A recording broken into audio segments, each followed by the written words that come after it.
नमस्कार मेरे प्यारे छात्रों, मैं आपके सामने फिर से Dinesh Chaudhary class 11 subject chemistry पढ़ाने जा रहा हूं। तो मैंने पिछले वीडियो में आपको बताया था कि हमारा पिछला जो सिद्धांत था वो था हमारा कैलकुले सिद्धांत। क्या था बच्चे? कैलकुले सिद्धांत मैंने आपको पढ़ाया था और कैलकुले सिद्धांत के कई तथ्य आपको बताए थे, कितने बिंदु होते हैं, क्या होता है उसके अंदर। अब उसके बाद आपका एक दूसरा सिद्धांत जो है वो आता है वॉन हाफ तथा लीबेल का सिद्धांत। क्या आता है बच्चे? वॉन हाफ तथा लीबेल का सिद्धांत। अब ये क्या कहता है?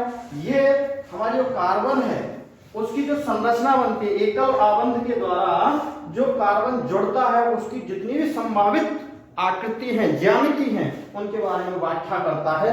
तो बच्चे देखेंगे कि ये कौन कौन सी आकृति के बारे में व्याख्या कर रहा है। तो पहला हमारा पॉइंट आता है वर्ग समतलीय। क्या आता है बच्चे? वर्ग समतलीय। पहला पॉइंट क्या आता है? वर्ग समतलीय। वर्ग समतलीय, समतलीय। इसको बेटा इंग्लिश में बोलते हैं स्क्वायर प्लेनर। Square planar. तो बच्चे जो ये वर्ग समतलीय, ध्यान दीजिएगा, एकल बंध से जुड़े कार्बन की संभावित ज्यामितियों में से एक है। यानी कि एकल आबंध से यदि हम कार्बन जुड़ता है, एकल आबंध से कार्बन जुड़ता है, एकल आबंध क्या होता है? Single bond. अब ये संभावित कौन कौन सी आकृति हो सकती है? तो मेरे प्यारे बच्चों, सबसे पहले आती है वर्ग समतलीय स्क्वायर प्लेनर। अब स्क्वायर प्लेनर जो है, स्क्वायर प्लेनर जो है वो क्या है? इसमें क्या होता है कि इस तरीका से इसकी स्ट्रक्चर होती है एक स्क्वायर के रूप में, और स्क्वायर के रूप में क्या होता है कि इसमें जो कार्बन होता है वो कार्बन तल के केंद्र में उपस्थित होता है, तथा इसमें जो प्रतिस्थापी होते हैं वर्ग के कोणों पर व्यवस्थित होते हैं। क्या होता है बच्चे? इसमें जो कार्बन होता है वो वर्ग के केंद्र में उपस्थित होता है एक ही तल में, और उसी तल के अंदर जो चारों प्रतिस्थापी हैं वो कोणों पर उपस्थित होते हैं। तो बच्चे हम लिख सकते हैं, इसमें लिखना है हमें, इस विन्यास में, इस विन्यास में, इस विन्यास में कार्बन परमाणु वर्ग के केंद्र पर व्यवस्थित होता है, व्यवस्थित होता है, एवं क्या बच्चे? उसी तल पर, उसी तल पर चारों प्रतिस्थापी इस वर्ग के कोणों पर स्थित होता है, तथा चारों प्रतिस्थापी, चारों प्रतिस्थापी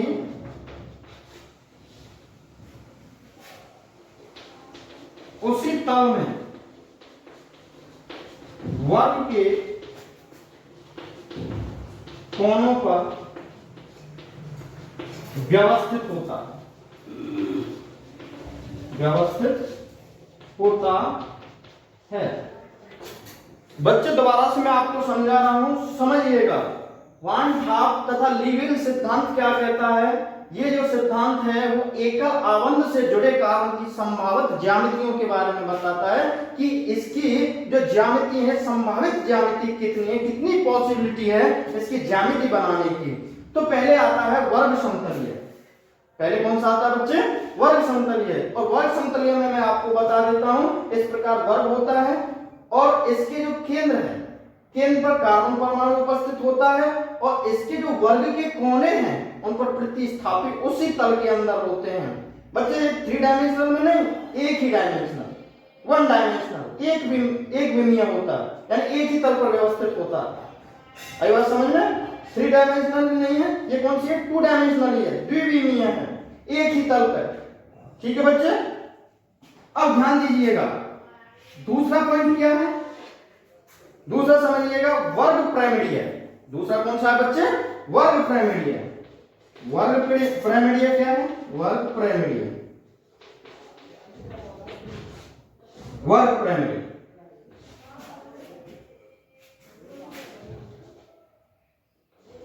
स्क्वायर पिरामिडिकल, पिरामिडिकल, वर्ग पिरामिडिकल। तो बच्चे इसमें क्या है वर्ग पिरामिडिकल में? आपने एक सभ्यता पढ़ी होगी मिस्र की सभ्यता, उसमें पिरामिड जो है पिरामिड बने हुए हैं। पिरामिड कैसे होते हैं? नीचे से ऐसे होते हैं चौड़े से, और फिर ये घटते चले जाते हैं, घटते चले जाते हैं, और इस तरीका से पिरामिड आपने देखे होंगे बने हुए। आपने यदि सभ्यता 9th क्लास या 10th क्लास में पढ़ी हो तो पिरामिड के अनुसार इसकी स्ट्रक्चर हो सकती है। कैसे हो सकती है बच्चे? एक तल वर्गाकार है ये तल। अब इसमें क्या होगा? प्रतिस्थापी तो इसके कोनों पर व्यवस्थित होंगे बच्चे, लेकिन जो केंद्रीय कार्बन परमाणु है वो तल के या तो ऊपर व्यवस्थित होगा या तल के नीचे। मान लीजिए कोई भी चीज मैं ले लेता हूं, मान लीजिए डस्टर ले लेता हूं, इसको एक वर्ग मान लेता हूं, और वर्ग मानने के बाद जो ये 4 कॉर्नर हैं, कोने हैं, यहाँ पे तो हमारे क्या है? प्रतिस्थापी हैं, लेकिन जो कार्बन है, कार्बन इस पोजीशन में होगा, या तो तल के ऊपर होगा या तल के नीचे होगा बच्चे। तो मैं स्ट्रक्चर बना रहा हूं, कार्बन तल के ऊपर होगा या तल के नीचे होगा। तो इस तरीका से हमारी आकृति आती है कार्बन की। ये प्रतिस्थापी है, प्रतिस्थापी। ध्यान दीजिएगा बच्चे, इसमें जो कार्बन परमाणु है तल के ऊपर या नीचे कहीं भी हो सकता है। तो हम कैसे लिखेंगे? हम लिखेंगे इस विन्यास में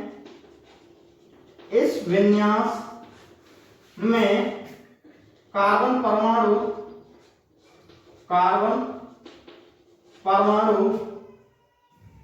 इस विन्यास में कार्बन परमाणु तल के ऊपर या नीचे व्यवस्थित होता है,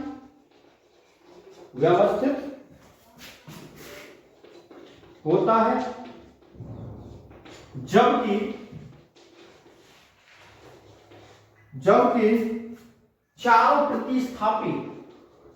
चारों प्रतिस्थापी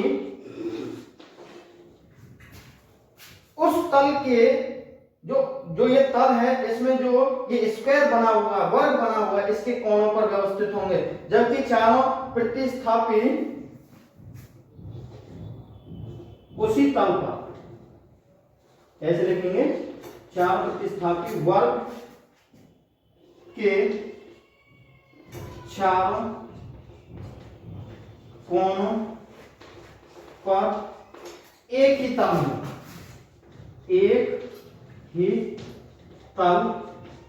में व्यवस्थित होते हैं।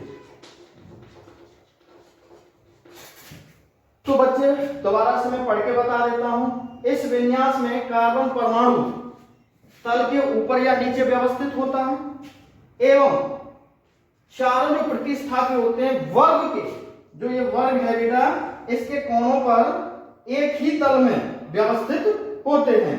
तो बच्चे ध्यान दीजिएगा, मैं फिर से दोबारा से बता देता हूं। वर्ग पिरामिड ये एक पिरामिड के आकार का है। ये कैसे बन रहा है? जैसे एक पिरामिड होती है, पिरामिड के आकार का है, और इसमें जो तल है नीचे पिरामिड का, उस तल के चारों कोनों पर प्रतिस्थापी व्यवस्थित है, और ऊपर या नीचे कहीं भी हो सकता है बच्चे, ऊपर हो सकता है, नीचे होता है, कार्बन परमाणु हमारा व्यवस्थित होगा, और इस तरीका से चार आबंधों के द्वारा उन प्रतिस्थापियों से जुड़ा हुआ होगा।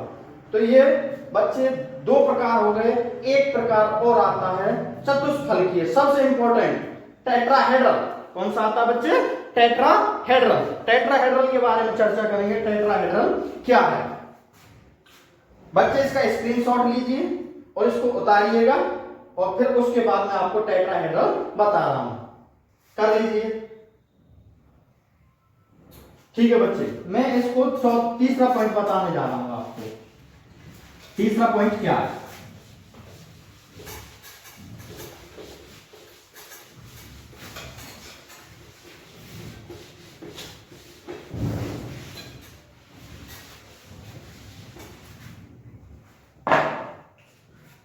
दूसरा पॉइंट बताया था मैंने बच्चे चतुष्फलकीय। क्या बताया था? चतुष्फलकीय, टेट्राहेड्रल, चतुष्फलकीय। कैसी संरचना होती है? चतुष्फलकीय। अब ये चतुष्फलकीय संरचना क्या है? इसमें क्या होता है, इसमें जो प्रतिस्थापी जो होते हैं वो चतुष्फलक के कोनों पर व्यवस्थित होते हैं। कहां पर होते हैं?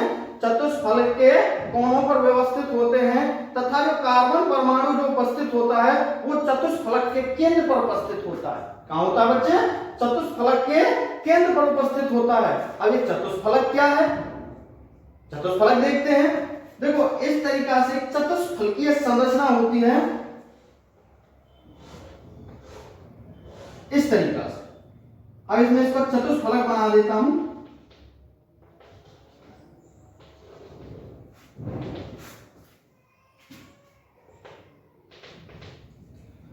ये हमारा चतुष्फलक ये बन गया है।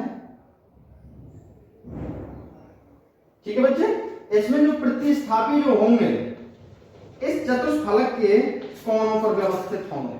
कहां पे होंगे बच्चे? चतुष्फलक के कोनों पर व्यवस्थित होंगे। अब इसमें जो ये एंगल होता है, जो कोण होता है वो होता है 109 डिग्री 28 मिनट। कितना होता है बच्चे? 109 डिग्री 28 मिनट का होता है। इस विन्यास में क्या होता है? इस विन्यास के अंदर जो प्रतिस्थापी होते हैं वो चतुष्फलक के कोनों पर व्यवस्थित होते हैं, जबकि जो कार्बन परमाणु होता है वो चतुष्फलक के केंद्र में उपस्थित होता है। ये सबसे इंपॉर्टेंट है चतुष्फलकीय संरचना। कौन सी संरचना है बेटा? चतुष्फलकीय संरचना। तो इसमें क्या लिखेंगे? लिखेंगे कि इस विन्यास में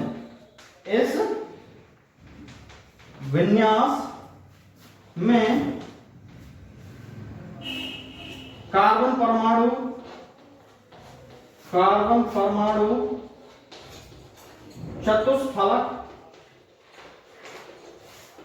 चतुष्फलक के केंद्र पर उपस्थित होता है, केंद्र में उपस्थित होता है, केंद्र में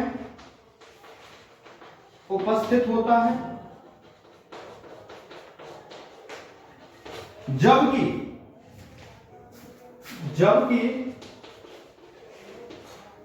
चारों प्रतिस्थापी